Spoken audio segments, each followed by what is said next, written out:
Hello everyone, FPL Raptor here and welcome back to another video on my YouTube channel. In today's video we have the final team selection video of the season ahead of Game Week 38 where I'll discuss what I'm planning on doing with that final free transfer, captaincy, and whether a hit might be worth it. If you do enjoy today's video, please do smash that like button, and if you're new around here, make sure to subscribe as well. But without further ado, let's jump into it.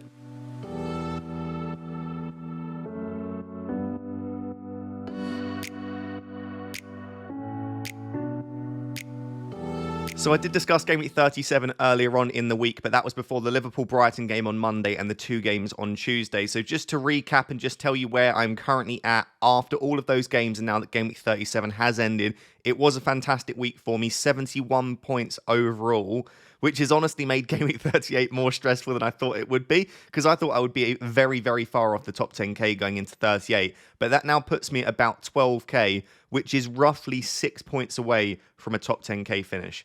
So what that means is that in Game Week 38, I need to score 6 to 7 more points than those around me to get inside. Now, I will keep on saying, and this isn't copium or trying to protect myself, my aim was never a top 10k finish, and even if I were to finish 15, 16, 17k, I would still count that as a fantastic season. So I'm absolutely delighted to be where I'm at. That doesn't mean that I don't want a top 10k now I'm within touching distance. A 4-digit rank looks absolutely amazing on the record, but that is not the aim, and it never has been the aim.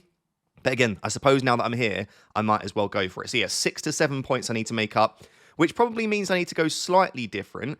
But as we can see this week, right, if you look at my team, other than Jared Bowen, and maybe to some extent Conser, but a few people did have him, this team doesn't look particularly like differential, right? It looks very much like a lot of other people's teams. And it was a 15-point green arrow this team got me. So you don't need to hugely differentiate to make up 10 to 15 points. If you're talking 20 plus points, at that stage, you do need a very different team and a different captain. But yeah, anywhere from sort of 5 to 15 points, you can just make up having a very lucky week.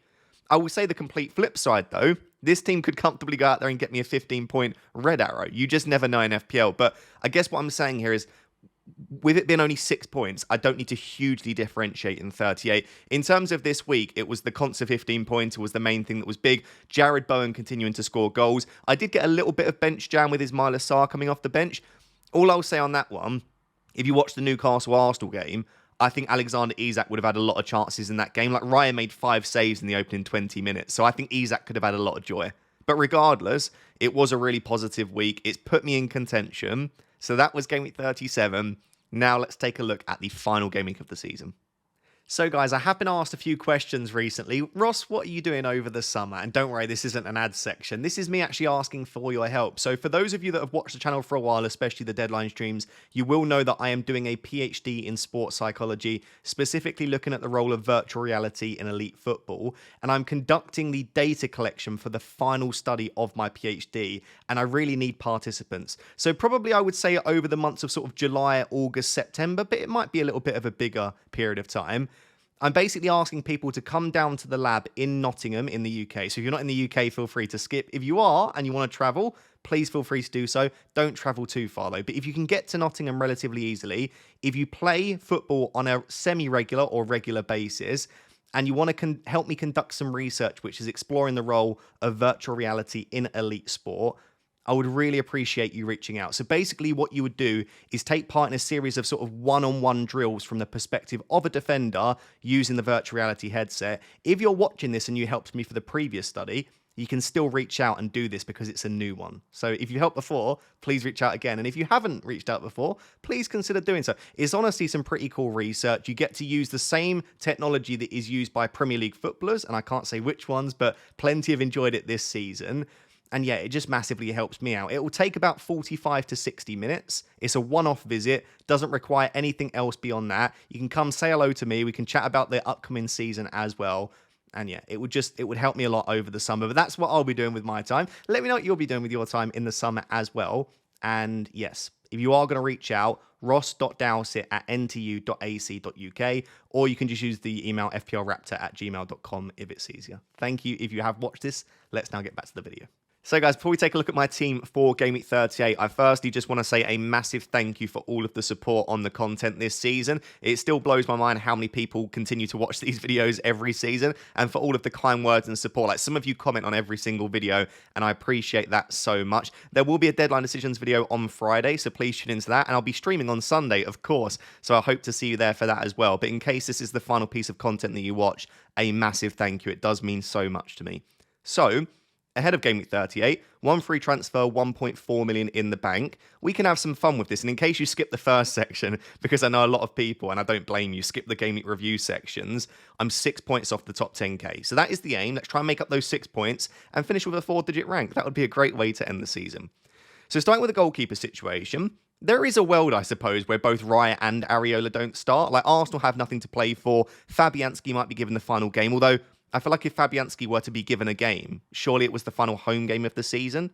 But regardless, I think David Raya starts, and I'm quite confident in this, because he is equal with Sells in the fight for the Golden Glove. Now, I think Forest have a good chance of keeping a clean sheet against Chelsea, because I expect that to be a cagey affair.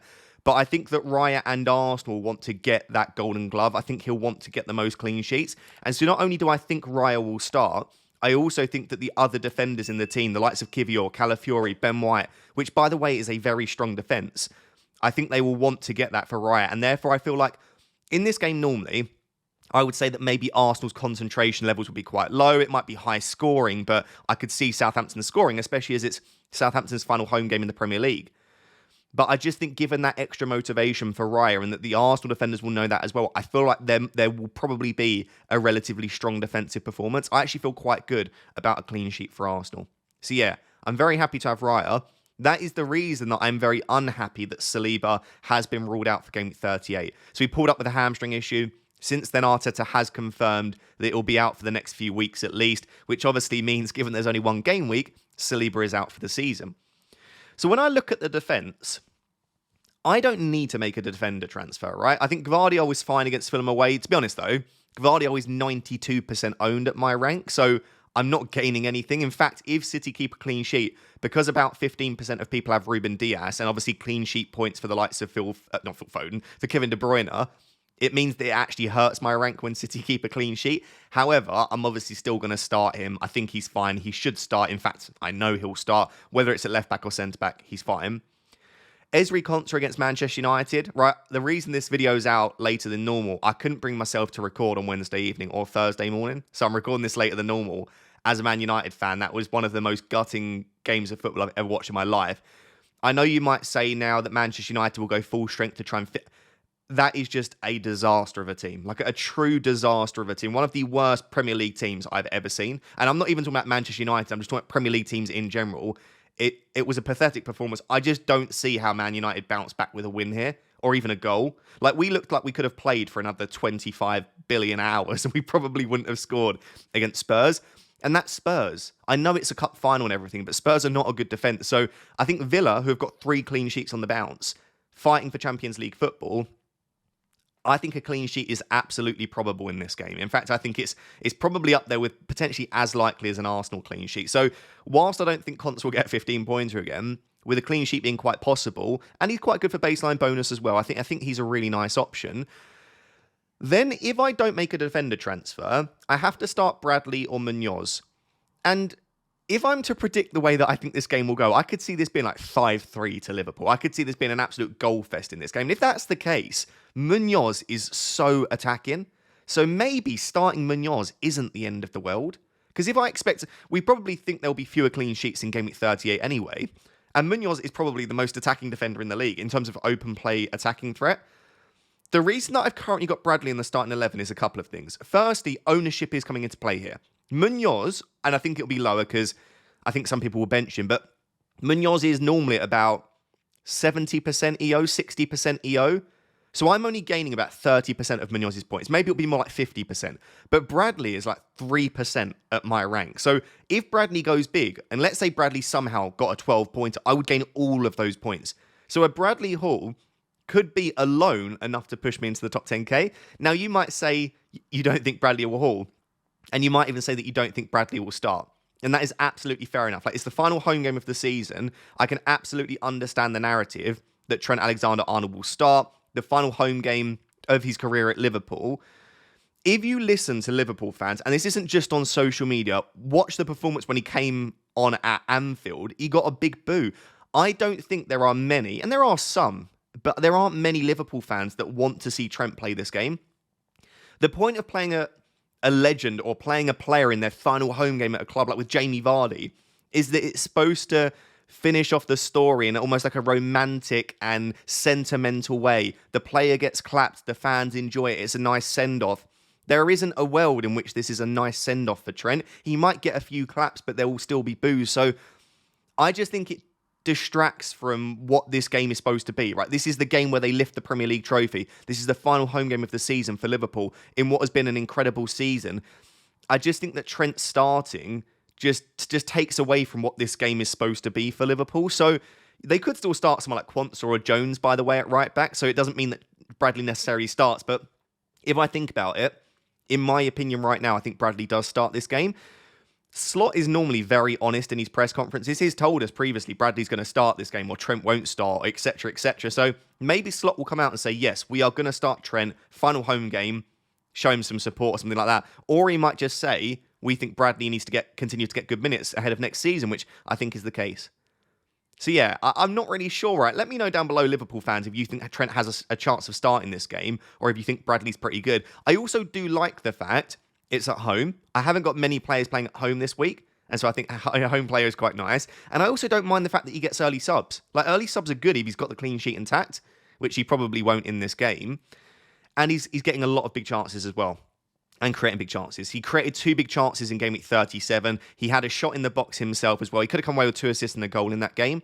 So yeah, at the moment, I've got Bradley ahead of Munoz. There is also the potential to sell Saliba. Because when we look at my attack, and we'll discuss that in a second when we look at sort of the 7 attackers overall, I actually think they're pretty good. Like, I don't really desperately need or want to make an attacking transfer because it will force me into having a bit of a benching headache. So if I'm in a position where I don't necessarily want to remove any of my attackers, I could make a defender transfer. So let's say I sell Saliba for someone like Ben White, Kirkez, Fabian Schär, who are probably my top 3 options at the moment. In that case, I then have to bench Bradley or Quansah. You can tell by the way that I just spoke, I actually think Bradley's a really nice differential for 38 if I'm feeling confident enough in his minutes. Which would then mean I'd probably have to bench Quansah. Which just comes back to the same thing. Is it worth making a defender transfer for Ben White just to bench Quansah? I'm not so sure it is. I actually really don't mind Esri Quansah this week.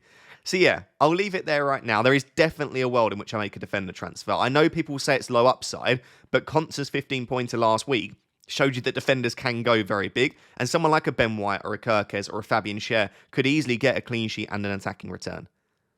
Let me know what you think on all of that stuff there, especially around Bradley versus Munoz, especially around whether you think I should make a defender transfer once you've seen my attackers. Let's now actually take a look at all 7 attackers together in my starting 11, because it will help you to contextualize whether we think I need a attacking transfer or not. So guys, we have plenty to discuss in the sort of attacking areas of the team, and I thought I would do the midfield and forwards all together. And the reason for that is it's sort of like, are there any of the 7 that I feel like I can take out? Or if I take out Ismail Assar, who's currently on the bench, are there any of the 7 that I can then bench instead? So it's kind of like discussing it all together. Let's actually start with captaincy, because that's a big discussion this week. At the moment, I do still have the captaincy armband on Jarrod Bowen. And if the deadline was now, I would captain Jarrod Bowen. I'm probably like 60-40 in favour of Jarrod Bowen. I do think there are 2 things about this. Firstly, I am chasing slightly more than some other people. And so I think Salah's effective ownership at my rank will be about 140%, which means if I captain him, I'll gain about 60% of Salah's points, which is still great. That can still be enough to get a big green arrow.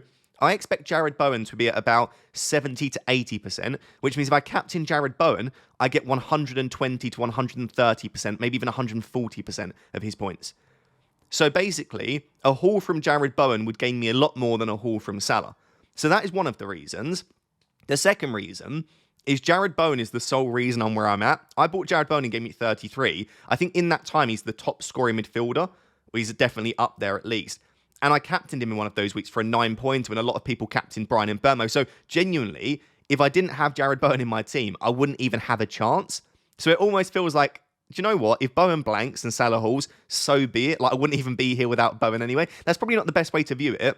But that is kind of what I'm thinking right now. And also, Ipswich are a weaker defence than Crystal Palace. We know that they do struggle themselves down their left flank, which is where Jared Bowen operates. Even if he's playing through the centre, he drifts into those right positions. And if Paquetá's not playing, he probably is on penalties as well. So yeah, I really like Jared Bowen as a captaincy option. But if I were to predict the Liverpool Palace and West Ham Ipswich games, I would say that the Liverpool Palace game is something like 5-3 to Liverpool. Whereas if I was to predict the West Ham Ipswich game, I'd say like 2-1 to West Ham.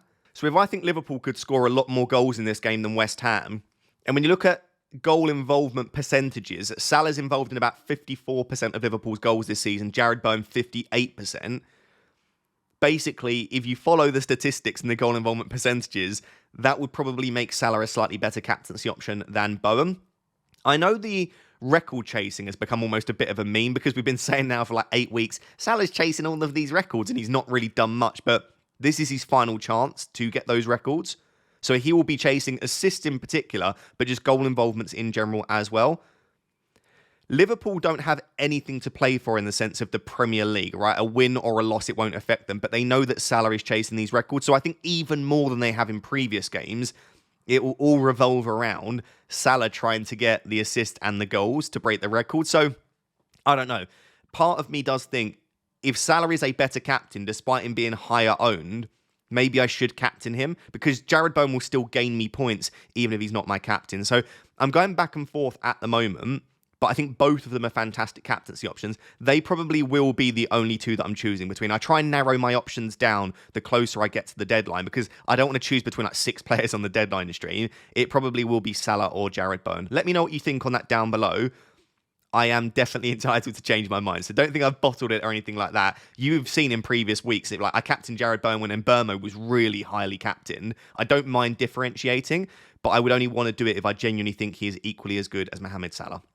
On Mbeumo and Wissa, they're both on 19 Premier League goals this season. I think I saw a stat going around that the only time where 2 players from the same team have reached 20 Premier League goals was Salah and Mane for Liverpool. That would be an incredible achievement. Now, again, just because players are chasing records or chasing these achievements, it doesn't mean that both Mbeumo and Wissa will definitely score in this game. But you could see it happening. And again, when one of them is involved in a goal, the other one is too. Wolves just got battered 4-2 by Crystal Palace. And mathematically, Brentford can still get European football. They're 3 points off 8th. If Brighton lose and Brentford win, then they will get 8th place. If that happens, and Chelsea win the Europa Conference League, and they also finish 7th, then there is a world in which Brentford can get European football. Now, is that likely to happen, that series of events? Is probably quite a low percentage chance, but Brentford don't care. As long as there is a percentage chance, they have to go and win this game. So I expect them to score goals. I expect Mbeumo and Wissa to have chances, and as a result, I think they're great options for this week. I actually don't mind Mbeumo captain, but the fact that it's away, and the fact that usually, under Vitor Pereira, Wolves have been an okay defence, I just think I prefer Salah and Bowen this week for captaincy. So yeah, Mbeumo and Wissa are very happy. I've then got Rodgers and Watkins up against Manchester United. And I do think that Manchester United, the issue with them as a team, and there are many issues, but the main issue is scoring goals. I don't necessarily think they are a terrible defence. Like, if you look at a lot of the recent games, we're losing games 1-0, right? So I don't think we concede as many chances as some people seem to suggest. So from a defensive perspective, I don't think it's a perfect game for Rodgers and Watkins, but off the back of that devastating loss in the Europa League final, and given what Aston Villa have to play for, you expect them to score at least 1 or 2 goals in this game. My concern is, we've seen with Villa recently, if Villa go 1 or 2 goals up, I expect them to pass the ball around the defence and just shore up. So if I was to predict the way this game would go, I'd say 1 or 2-0 to Aston Villa. So following that narrative, I don't think Rodgers and Watkins are perfect options for this week. But at the same time, if you told me that Villa just battered Man United, I also wouldn't be hugely surprised. And we know that Rodgers and Watkins are involved in a large percentage of what Aston Villa do. It just feels awful benching or selling either of them. And I know you might say, well, obviously, Ross, don't bench or sell Rodgers. But if I were to sell Ismail Assar, and we'll discuss Isak in a second, let's say Isak's fine. If I sell Ismail Assar to, I don't even know, there are not many good options, but a Semenyo, Kluivert, Martinelli, someone like that, I then have to bench Morgan Rodgers. Because I can't bench anyone else in that attack, I don't think. Like, yeah, I could bench Wissa, but his underlying data is remarkable. He's going for that 20-goal achievement. And then outside of that, there is genuinely no one here that I could see that I could bench. So if I make an attacking transfer that isn't selling Isak and it's selling Sarr, then Rodgers has to go on the bench. So I don't know. I look at this and I think I wouldn't be surprised if Rodgers blanked. Like I said, I could see it being 1-0 Aston Villa. But then equally, like if Villa get an early goal and Man United crumble, it could be an absolute bloodbath. So I don't know how to feel about that game and how to feel about the prospect of maybe benching Morgan Rodgers. Let me know down below what you think. And then the final player is Alexander Isak in the starting 11. I think my gut feeling right now tells me that he starts. My gut feeling tells me that he probably was a bit of a doubt for Arsenal and they just didn't want to risk him. As of yesterday, on Wednesday the 21st, Sweden announced their international squad. So the squad for the Sweden internationals in June. And Isak was part of the squad. Now, we've seen on so many occasions that players are announced as part of the squad and then they withdraw. So it could be that Newcastle have spoken to Sweden and they've said, make sure that Isak is named in the squad because we don't want to give away to Everton. And I wouldn't be surprised, genuinely, if this was the case. Don't want to give away to Everton that he's not going to be fit. So I don't think it necessarily means that Isak is fine, but it's a positive early sign that he was at least announced in the squad. It's a positive early sign that we've not heard any rumours that he's out. And the fact that he did travel with Newcastle to the Arsenal game, it does make you feel a little bit more positive as well. And given what Newcastle have to fight for in this game, they should beat Everton regardless. But it just feels like if he has a chance of being fit, even if he is slightly injured, it's better to play him than to not play him. We also know that Tarkowski and Branthwaite, probably Branthwaite, will be out for Gameweek 38. So no Tarkowski, no Branthwaite. Everton have already had their Goodison send-off, and Newcastle playing to secure Champions League football. Isak, if Isak was fully fit and fine, he's probably top 3 captaincy options. Given that even if we knew he was going to start, he's clearly not fully fit right now. I'm going to rule out captaincy, but I would love to keep him if I can. So yeah, early thoughts on this is that if we don't get a leak, I would probably start Isak and just hope. If we get a leak that he's out, it sorts me out perfectly. Because as I said, I've got a bit of a benching headache if I sell Sarr for another midfielder instead. So what I would do, as boring as it is just Isak to Evan-Ilson. I don't think Evan-Ilson's ownership will be so high that it doesn't feel like I'm gaining. I think it'll be like 50%. So I'll still gain if Evan-Ilson goes big. And it means that, again, I don't have to bench Morgan Rodgers. I also think that Ismaila Sarr's first sub is fine. Again, I think that they probably do score goals. And you might say, then why are you starting Bradley? But my alternative is starting Munoz, right? Who I also think will concede. So I think that Sarr is perfectly okay. Like, if I had Eberechi Eze, I'd be very, very tempted to start Eze this week. Like, the form that man is in, probably being on penalties, Liverpool, again, I do think will concede. So I don't mind the Crystal Palace players this week if you need to rely on them. So yeah, just to recap with the attack, if Isak is out, Isak to Evan-Ilson. If Isak's not out, my only option really, I think, for a transfer is to sell Ismaila Sarr to a decent mid-price midfielder. I can go up to 7 million if I sell Sarr. So I can't get Luis Diaz, I can't get Anthony Gordon, who I think are 2 really nice options. I can't get to Saka, of course. So it is probably someone like Cliver, who I think is a big minutes risk. Semenyo, who might be safer for minutes. But again, Bournemouth have nothing to play for. Like, how many minutes are these key players going to get? Or I try and take a risk on an Arsenal midfielder, potentially. Or I go for someone like Barnes or Murphy, because I can't get to Gordon and again. But if Newcastle play 4 at the back, then I don't know which of Murphy, Barnes, Gordon are actually going to start in that front 3. If Isak's out, of course, I expect all 3 of them to start. But in that case, then I would just sell Isak instead. But then all of that to bench Morgan Rodgers. Like, is a Bournemouth or Arsenal midfielder that much better than Morgan Rodgers this week? I don't know. So if we get to a situation where Isak, sorry about all of these ifs, buts and maybes, but this is the case we're in. If we get to a situation where Isak is fit, or we think he's going to start, I don't get a leak that any of my other attackers are benched, and I don't want to bench Morgan Rodgers, I've got 2 options. The first option is selling Ismaila Sarr to another midfielder and then keeping them first sub in case Isak were to miss out, just so that I've got a decent or a slightly better first bench option. So again, Ismaila Sarr to any of the players that I just mentioned. I could even, I suppose, do Sarr to Eze if I wanted to really waste the transfer and have a slightly stronger first sub. Or I make a defender transfer. And again, it probably would be something like Saliba to White, and then I would play White instead of Connor Bradley or Konsa. I would love to know what you think down below.